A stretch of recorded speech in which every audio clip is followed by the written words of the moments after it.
नमस्कार मित्रांनो, आज आपण आलेलो आहोत सोनकसवाडी येथे.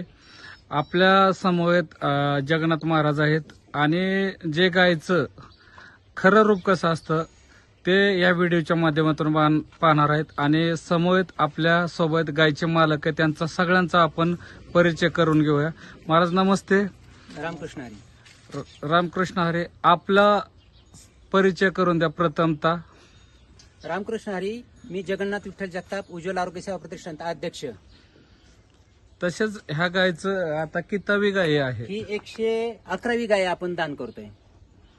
तर हे आता गाय तुम्ही कुठं दान करणार आहात? हे दरेकर म्हणून आहेत, हा. अनिल दरेकर, चांदक, तालुका खंडाळा, वाईचे. त्यांना आपण ही गाय दान करत आहोत. हा. आपल्या बारामती, पंढरपूर तालुक्यात गाय झाले, पण त्या खंडाळा तालुक्यामध्ये, वाई तालुक्यामध्ये ही एक आपली गाय तिथं जात आहे. त्या माध्यमातून त्याच्या 10 गायी तिथं ते वाटप करतील. तर एवढ्या तुम्ही गायचं 101 चा संकल्प होता माझा. हा संकल्प पूर्ण करून सुद्धा तुम्ही आता हे गायचं दान करण्याचा उद्दिष्ट नेमका काय? उद्दिष्ट असे आहे की आज समाजामध्ये जर्सी गायमुळे ह्या गावरान गायीचं महत्व कमी होत चाललंय आणि लोक कमी दूध देतात म्हणून पाळतच नाहीत.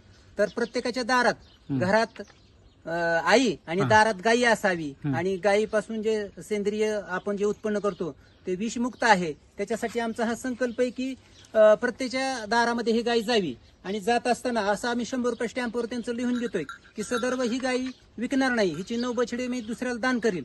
आमचा उद्देश हाच आहे की जेणेकरून प्रत्येकाच्या दारात ही गाय जावी आणि गाय गेल्यानंतर त्याचे विषमुक्त अन्नधान्य त्यांना भेटणार आहे.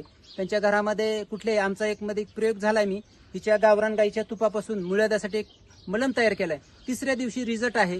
3 महिने जर तुम्ही ते मलम जर घेतला तर तुम्हाला ते मुळ्यात सुद्धा बरं होतंय. गोमूत्राचे पहिल्या स्टेजचं जर कॅन्सर असेल तर गायीच्या नुसत्या गोमूत्राने तो बरा होतोय. अजूनही ते बाय प्रॉडक्ट त्याचं तयार करायचं चाललंय. पण तत्पूर्वी ह्या गायी प्रत्येकाच्या दारामध्ये गायी जावी हा एक आमचा उद्देश होता. गेले 10 वर्षापूर्वी आम्ही तो संकल्प केला की 101 गोदान करायचा. तो पूर्ण होऊन आता आम्ही 111वी, कारण आता ह्या 110 गायीच्या आता 200 गायी झाल्यात आणि त्या पण आता म्हणजे परत 300 होतील, 400 होतील. तर ते असंच पुढे संकल्प आम्ही चालू ठेवणार आहे. आणि पुढे मग आम्ही ते चांगले गोशाळा करून गायीचे चांगले प्रोडक्ट नाही का, त्याचे प्रोडक्ट असतील, मिसरी असेल, गोमूत्र असेल, गोआर्क असेल, हे आम्ही प्रोडक्ट तयार करायचा आमचा संकल्प आहे. त्याच्या माध्यमातून आज आम्ही यांना बापूराव राजाराम शिंदे यांच्याकडून त्यांना ते गाय कुणाला 10-15 कुणाला विकली गेली असते 15-20 हजार, परंतु त्यांचं एक संकल्प आहे, विशेष म्हणजे ते माळकरी आहेत. तर त्यांचा संकल्प मला दान करायची. दान करायचं महत्व असं आहे की जर आपण म्हणून तर आपण जर गरुड पुराणामध्ये पाहिलं तर गायी दान केलेले 100 यज्ञ दान केल्यासारखे. जी वेतन नदी असते ती पार करत असताना ज्या माणसाच्या हातून ती गाय दान होते तर त्यांना ते सहजपदेरित्या त्यांना ते पार करता येते. रामकृष्ण हरी. रामकृष्ण हरी. आजोबा, तुम्हाला गायची विक्रीला कुठं खरेदीला हे आला असेल की? ऑफर आली असेल त्यांना. आलती गाय विक्रीसाठी. हा. मला ती गाय विकायची नव्हती. हा. ते म्हणलं बोला तुम्ही किंमत सांगा. म्हणलं मी गाय आणि आईची किंमत करायची नाही. रामकृष्ण हरी. म्हणून त्यांनी आपल्या संस्थेशी संपर्क साधला आणि ती गाय आम्हाला अशा पद्धतीने दान करायची. म्हणून त्याने ज्याने घेणार आहे, माझ्याकडे 10 जणांची लिस्ट असते, ते बघ बाईचे ते पाहुणे होते, त्यांना म्हटलं अशी गाय. त्यांनी कालच मला संपर्क साधला आणि आजच आम्ही ह्या ठिकाणी आणून ह्यांच्या हस्ते आपण ते दान करतो. तर काका नमस्ते.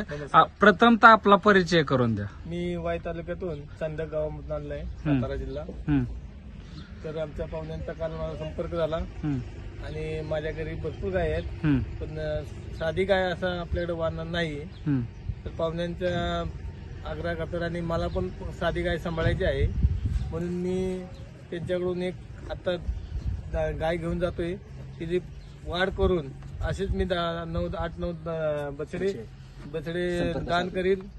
त्यांच्या संपर्कात राहून असंच त्यांची गोदान करण्यात महत्वाचं म्हणजे पुण्य आहे ते मिळवील आणि त्यांच्या संपर्कात राहून काय थोडंसं पुण्य कमवता आलं तर कमवेल.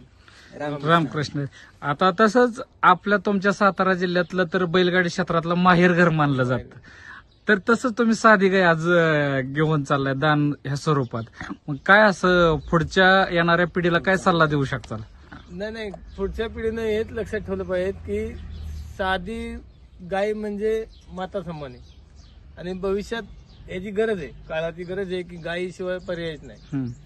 आता हे हॉस्टेल साधे काय हॉस्टेलचे काय दूध देतात भरपूर, मग ते आणायचं सांभाळायचं आणि म्हातारे झाले की त्यांना काही करून टाकायचं. पण हे आयुष्यभर सांभाळले तर म्हातारे झाले तरी ते देखणं काय कमी होत नाही. त्यासाठी तिथून पुढे नवीन पिढीनं पण ह्याच्याकडेच वळावं की साधी गाय एक तरी दारात असावी, असं आम्ही पण म्हणजे संकल्पच करतो की पाहुण्यांच्या माध्यमातून आमच्याकडून काही योगदान झालं तर करूया, आमच्या तालुक्यात जिल्ह्यात करूया इथून पुढे. धन्यवाद.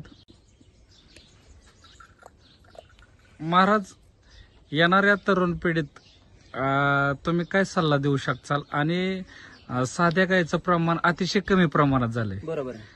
मग त्याच्यासाठी येणाऱ्या पिढीला तुम्ही काय सल्ला देऊ मी शकता? हा सल्ला देईल आणि गेले 5 वर्ष आम्ही तो रिसर्च पण केलेला आहे की ज्या घरामध्ये गावरान गाईचं दूध आहे आणि त्या घरामध्ये आम्ही एका बालकाला गावरान गाईचं तिथं रतीब चालू होता आणि दुसरीकडे एकाला जर्सीचा चालू होता आणि एकाला म्हशीचा. तर आमच्या रिसर्च असं लक्षात आलंय की गावरान गाईच्या जे जनरल ह्याचे असतात आपले जर्सीचे, त्या दुधावाला ते नेहमीप्रमाणे आजारी वगैरे पडतात, परंतु म्हशीच्या दुधाला तो फक्त तंदुरुस्त झाला. पण ज्या गावरान गाईचं दूध चालू होतं त्या बछड्याला आजपर्यंत कुठलेही त्याला आजार झाला नाही आणि तो तल्लग्न राहील. भविष्यामध्ये तो नक्की IPS अधिकारी होईल ही माझी अपेक्षा आहे. धन्यवाद. आणि हा सल्ला देईल की प्रत्येकाच्या दारात एक गाई असावी. धन्यवाद.